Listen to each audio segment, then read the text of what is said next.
പ്രമാണിക്കണം. എന്തുവാ? അതായത് എൻ്റെ വചനം പ്രമാണിക്കണം. പുറപ്പാട് പുസ്തകത്തിൽ 15-ാം അധ്യായത്തിൽ ശക്തമായൊരു വാക്യമുണ്ട്.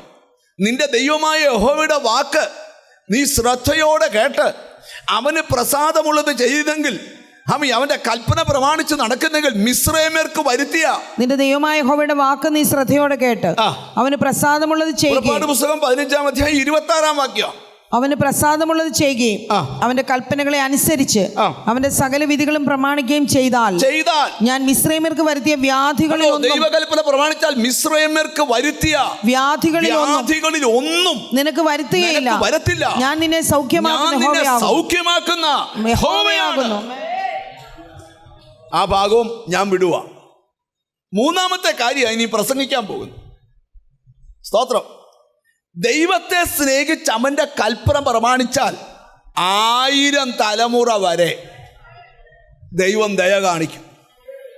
എന്നോട് കർത്താവിൻ്റെ ആത്മാവ് പറയുകയാണ്, പാരമ്പര്യമായി ആവർത്തിച്ചുകൊണ്ടിരിക്കുന്ന ചിലത് ഇന്നത്തെ പ്രാർത്ഥനയെ പൊട്ടും. എന്നിട്ട് ദൈവത്തിൻ്റെ ദയ നിന്റെ കുടുംബത്തിനകത്ത് കയറാൻ പോവുക. മനസ്സിലാകുന്നവർക്കായി ദൈവത്തിന് സ്തോത്രം ചെയ്യുക. പാരമ്പര്യമായി ആവർത്തിക്കുക. വല്യപ്പന് വന്ന രോഗം അപ്പന് വന്നു, അപ്പന് വന്ന രോഗം പിന്നെ മോന് വന്നു, മോന് വന്ന രോഗം ഇപ്പോൾ മോക്കുമുണ്ട്. വല്യപ്പൻ്റെ കാലത്ത് ജപ്തി നടന്നു, അപ്പൻ്റെ കാലത്ത് ജപ്തി നടന്നു, മോൻ്റെ കാലത്ത് ജപ്തി നടന്നു, മോടെ കാലത്ത് ഇവിടെ ജപ്തി കിട്ടേക്കുക. സ്തോത്രം. വല്യപ്പച്ചൻ്റെ കാലത്ത് വസ്തുക്കൾ വിറ്റു പോയി, പിന്നെ മോൻ്റെ കാലത്ത് പിന്നെയും വിറ്റു, ഇപ്പം മോടെ കാര്യത്തിൽ വിൽക്കാനിട്ടിരിക്കുക.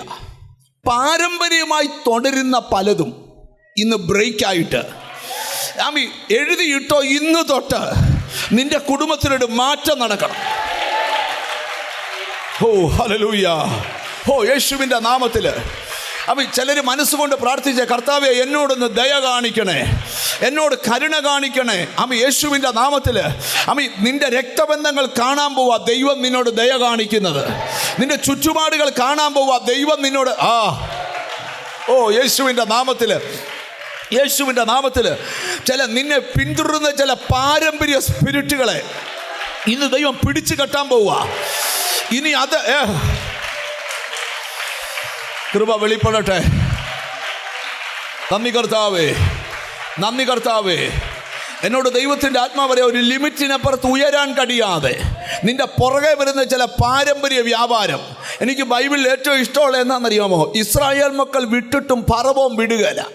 പക്ഷെ വിട്ടിട്ടും വിടാത്ത ഫറവോനെ ഇനിയും തുടരാതിരിക്കാൻ തമ്പുരാൻ അവർക്ക് മുമ്പിൽ ഒരു ചെങ്കടൽ വെച്ചെങ്കിൽ, ഇന്നിവിടെ ഇരിക്കുന്ന ചിലരോട് ഞാൻ ദൂത് പറയാം, നിന്നെ ഫോളോ ചെയ്ത ചിലത് ഇനിയും നിന്നെ പിന്തുടരാതിരിക്കാൻ.